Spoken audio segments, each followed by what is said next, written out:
De repente, me has sentido toda mi vida con tu querer. Jamás podré interpretar el sentido de las palabras que me dedican. Pero el calor de tu mirada me hace sentir como la más bella señorita.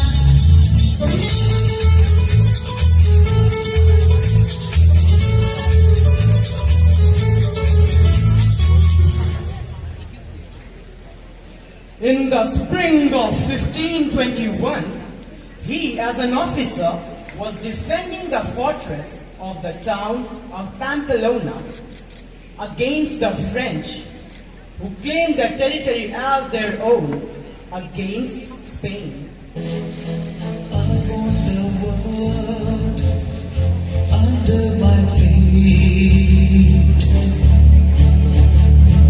honor and glory, all I seek. Shield and sword in my hands, I will fight till the end.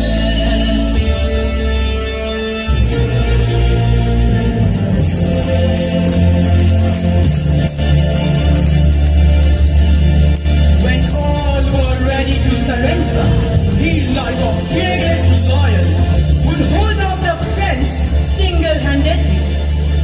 But a French cannonball shattered his leg and put an end to his resolve. The French admired the courage of the man and carried him on a litter back home to his castle of Loyola.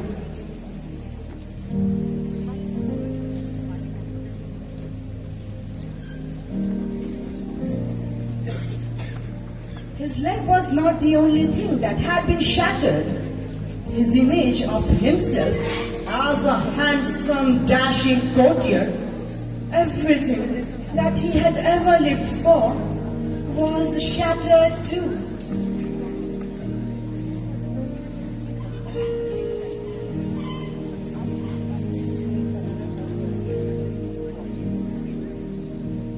The broken leg was not properly set.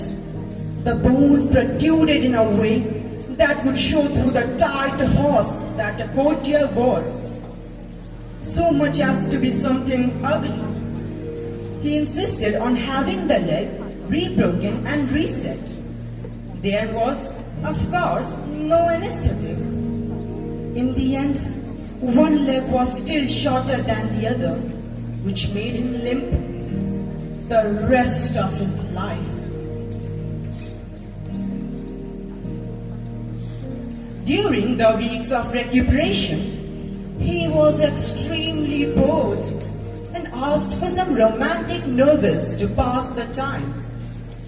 There were no such books in the castle of Loyola, but he was given 2 books to read: The Golden Legend, a collection of stories of the saints, and the life of Christ.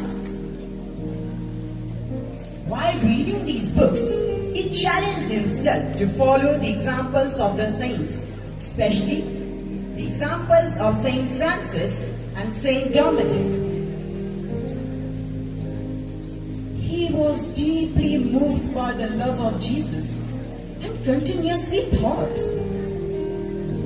"What have I done for Christ? What am I doing for Christ? What more shall I do for Christ? What am I doing with my life? These people on earth have done so much good during their time on earth. And what have I done so far?"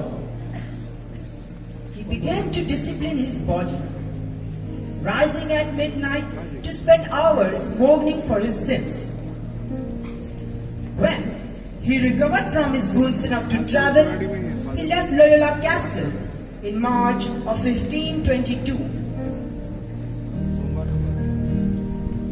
He mounted a mule and went on a pilgrimage to Our Lady of Montserrat, a shrine in the mountains above Barcelona.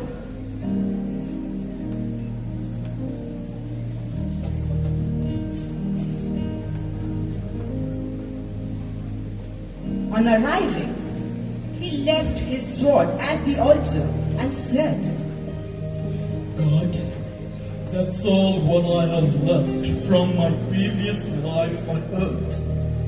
I'll be a new man from now onwards. Thank you for showing me the way and help me to reach every soul.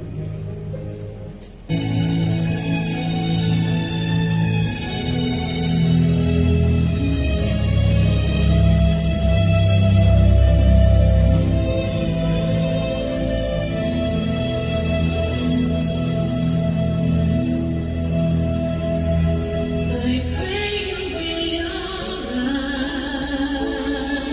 arise and watch us where we go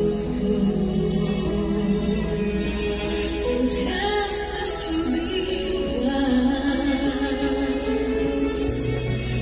in times when we don't know. Let this be our prayer as we go away.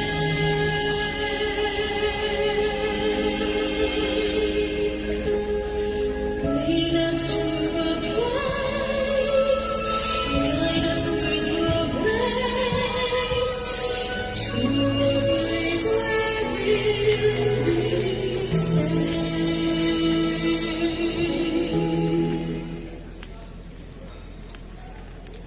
He wrote his deep spiritual experiences he had at Manresa in a notebook, which later became the spiritual exercises.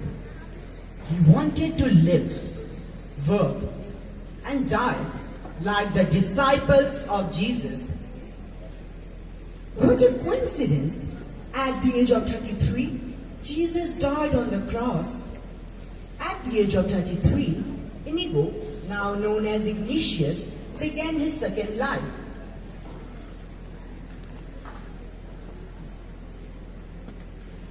He went back to school, studying Latin grammar in Barcelona for proper education. After 2 years, he moved on to the University of Alcalá. There, his zeal got him into trouble, a problem that continued throughout his life.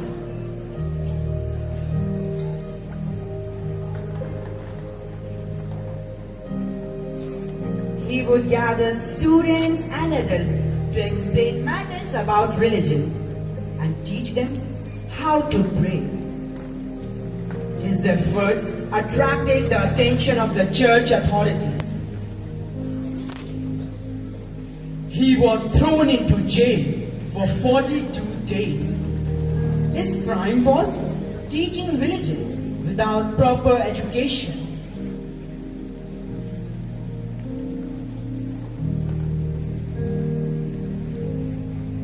They found no error in his teaching, so when he was released, he was told to avoid instructing others. At the University of Paris, he shared a room with Francis Xavier and Peter Faber.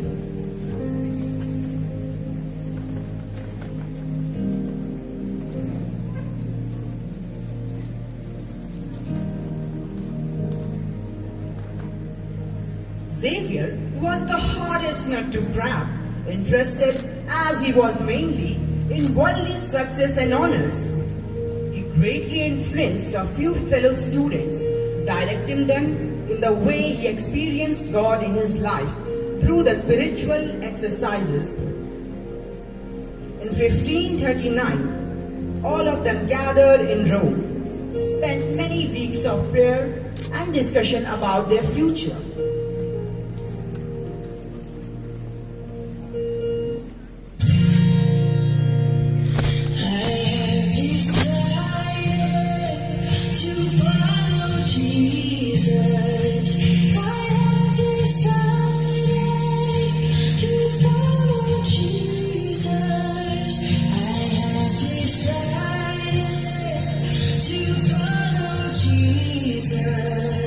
No turning back.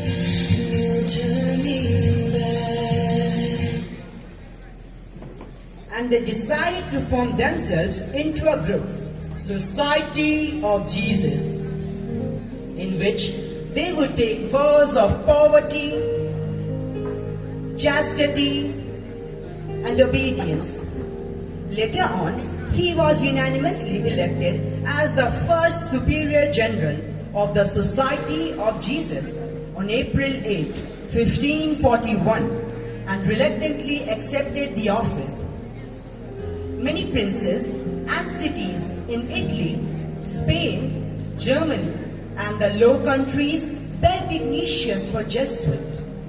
He made it a rule that anyone sent abroad should be fluent in the language of the country so that he could serve and preach effectively. He sent Francis Xavier to India, the first Jesuit to arrive in India in 1541, who worked in India for some time and later moved to Japan. And after completing a few years of missionary work there, he, with the intention of going to China, died on the coast on December 3rd, 1552.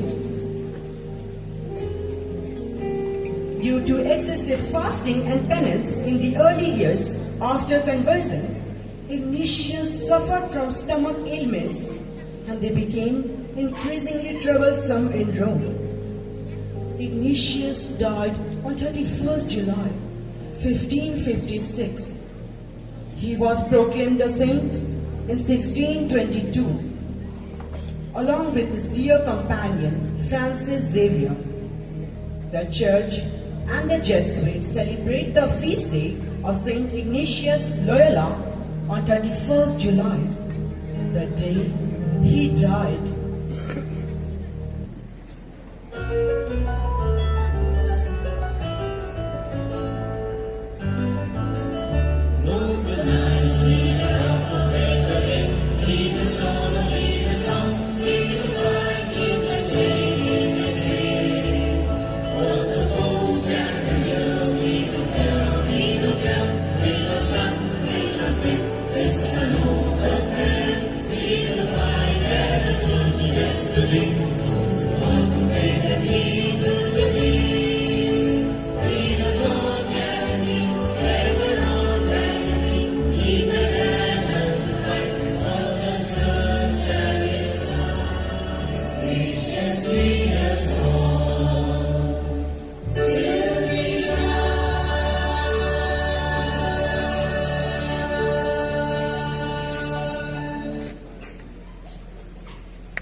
Thank you, friends. You have surely transcended us with your